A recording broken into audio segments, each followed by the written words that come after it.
পশ্চিমবঙ্গ জুড়ে বিজেপির ডাকা 12 ঘন্টা বন্ধ সফল করতে দক্ষিণ দিনাজপুর জেলা সহ দক্ষিণ দিনাজপুর জেলার সদর শহর বালুরঘাটে সকাল থেকেই বিজেপির কর্মী সমর্থকদের মিছিল ও বিভিন্ন জায়গায় ফ্ল্যাগ ফেস্টুন বেঁধে বন্ধ সমর্থন করার চিত্র ধরা পড়ল।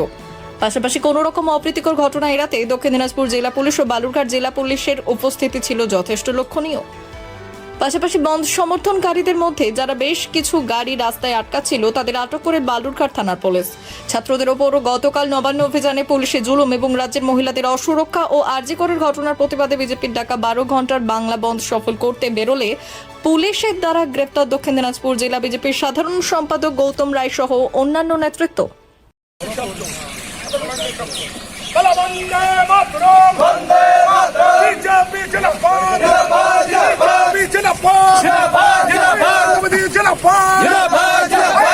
हमला हलो केला पुलिस मंत्री जवाब चाहिए जवाब दो। छात्र पर हमला करा हलो केला पुलिस मंत्री जवाब चाहिए जवाब दो। ব্যুরো রিপোর্ট উত্তরের প্রহরী।